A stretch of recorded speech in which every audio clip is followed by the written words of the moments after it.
No dia 15 de maio de 2024 foi ao ar o primeiro programa da série especial Passaporte Invest News. A ideia era contar o que um brasileiro precisa saber para se mudar para os Estados Unidos. Os episódios foram inspirados em uma intensa pesquisa e também na minha experiência pessoal. Eu mesmo me mudei, com a família formada na época por um filho, uma esposa grávida e 2 cachorros. Esse é o último episódio dessa série.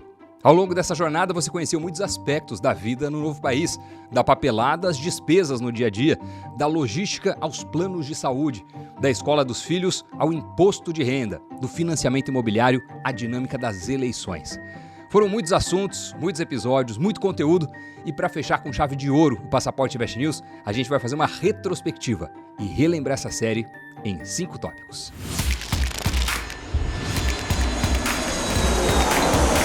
Olá, eu sou Doni Denútil, bem-vindo à última página do nosso Passaporte, essa série especial sobre mudança e vida nos Estados Unidos. Vamos retomar um pouco de tudo que a gente aprendeu por aqui.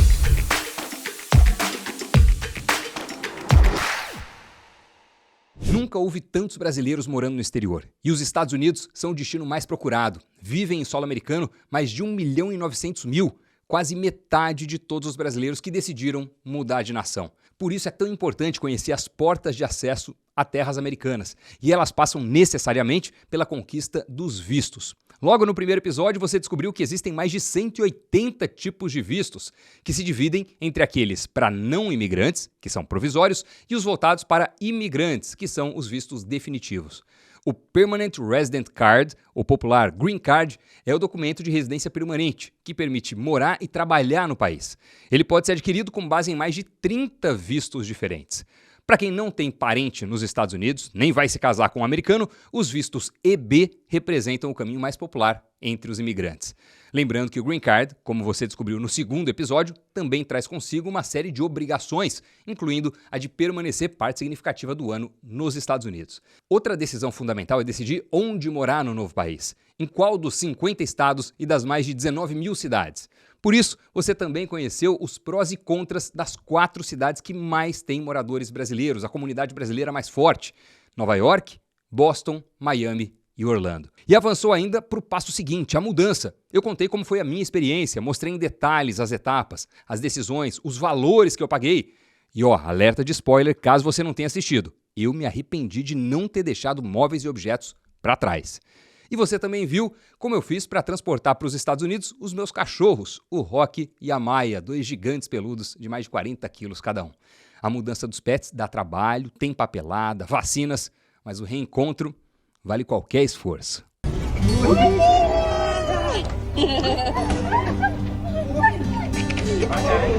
Ai, meu Deus do céu!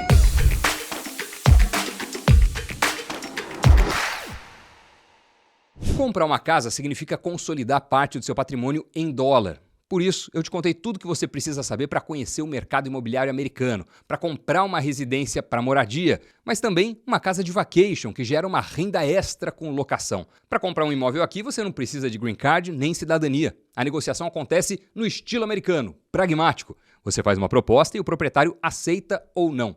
Dependendo do caso, algumas pessoas mandam propostas até acima do valor pedido. O processo tem 6 etapas: pré-aprovação de financiamento, visita dos imóveis, negociação e oferta, inspeção do imóvel, assinatura do contrato e fechamento da compra, onde incidem inclusive os chamados closing costs.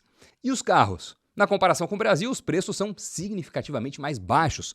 Trata-se de um mercado muito maior que o brasileiro e muito dinâmico. São diversas as opções. A líder é a GM, seguida por Toyota, Ford, Hyundai, Stellantis, Honda, Nissan, Subaru e Volkswagen, com a Tesla em 10º lugar. Os 5 carros mais vendidos nos Estados Unidos atualmente são Ford Série F, Chevrolet Silverado, Ram 1500, Toyota RAV4 e Tesla Model Y, o modelo Y. Depois de comprar o seu, você vai precisar tirar a carteira de motorista, um processo que nos Estados Unidos é muito simples, pouco burocrático e foi tema de um episódio específico. Aliás, para comprar casas e carros é muito útil ter acesso a financiamento. E os americanos levam muito a sério o credit score. Ele define qual é a taxa de juros que você vai pagar. As diferenças podem ser enormes, por isso, o Passaporte Invest News tem um episódio inteiro só sobre o credit score.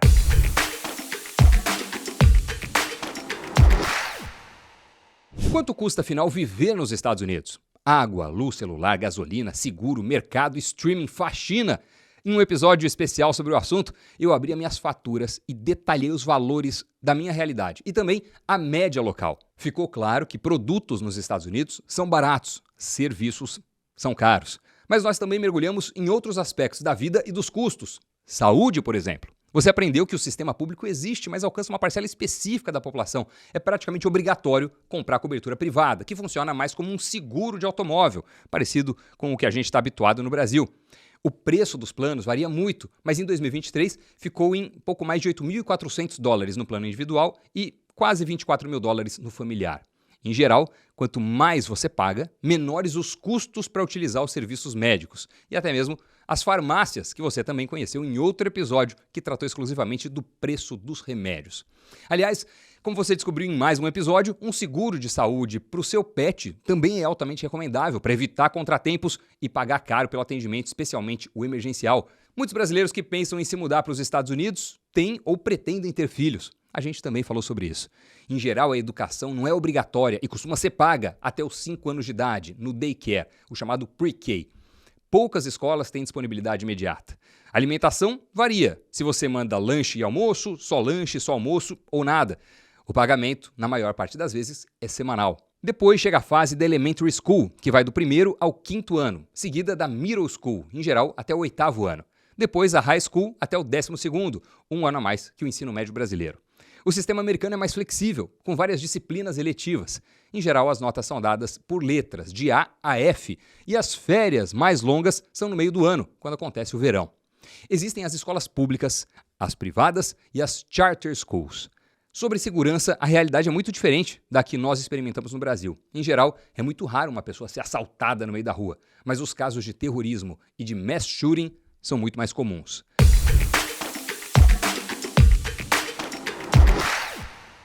Você já acertou a papelada, escolheu a cidade, fez a mudança, definiu a compra de casa e carro, contratou seguro e saúde, até mesmo seguro pet, matriculou os filhos na escola, mas também pretende trabalhar, certo? Se a opção for empreender, temos 2 episódios para te ajudar. Um deles explica que os Estados Unidos são uma terra muito mais amigável para os empresários do que o Brasil. O país está no topo dos principais rankings globais que comparam as condições para empreender. 55 em cada 100 adultos americanos já empreenderam em algum momento.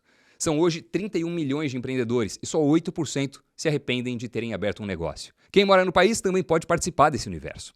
Abrir uma empresa é um processo fácil e rápido, basta ter um passaporte válido e a burocracia pode ser feita à distância. Os principais tipos de empresas são Sole Proprietorship, a empresa individual, Corporation, dividida em C Corp e S Corp, e talvez a mais comum, mais habitual, que é a LLC, a Limited Liability Company, muito popular entre micro, pequenas e médias empresas. Também é interessante aderir a uma franquia, ainda mais enquanto você se adapta aos hábitos do país. Você descobriu aqui no Passaporte Invest News as vantagens de abrir uma franquia e gerar renda em dólar. Entre elas estão a credibilidade da marca, o apoio do franqueador, o plano de negócio pronto, as vantagens competitivas, planejamento de custos, economia em propaganda e pesquisa e desenvolvimento, capitaneados por um franqueador. Os custos para abrir uma franquia no país oscilam muito, logicamente. Tem as micro franquias, até as mega franquias, mas a Associação Internacional de Franchising aponta, por exemplo, que restaurantes saem por 250 mil a $1 milhão. Educação e cuidados infantis de 150 mil a 400 mil dólares. Se você vai ser funcionário ou vai ter funcionários, também precisa conhecer as leis trabalhistas, que são muito diferentes.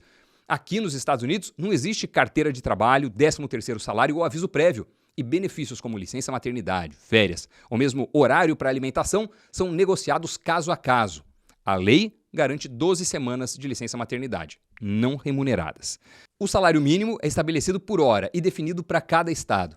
Feriados não são automaticamente tratados como folga e as férias, em média, são de 10 dias por ano. Pagar impostos também vai fazer parte da sua rotina, é claro. Um episódio inteiro sobre o assunto explicou que a IRS, a Receita Federal Americana, é tão ou mais temida que a brasileira. A cobrança é super rigorosa. Paga quem é residente fiscal, ou seja, cidadão americano, quem tem green card e também quem é avaliado por um teste de presença substancial. O imposto federal é progressivo e existem impostos estaduais e municipais, que variam de acordo com o local.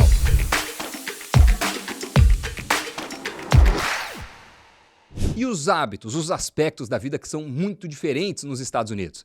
Na reta final dessa série, nós mergulhamos nesses temas que geram estranhamento a princípio. a tendência é depois você se acostumar, ao menos em parte. Por exemplo, os feriados americanos são muito diferentes. Alguns, como o Dia dos Pais e Dia dos Namorados, existem, mas não acontecem na mesma data que a gente está acostumado. Outros, como Tiradentes, logicamente não existem. E o Carnaval até existe em regiões colonizadas pelos franceses, mas não é um evento que para o país como no Brasil. E há muitos feriados importantes que mobilizam os americanos, muitos deles ligados a motivações patrióticas e cívicas e que você vai precisar conhecer.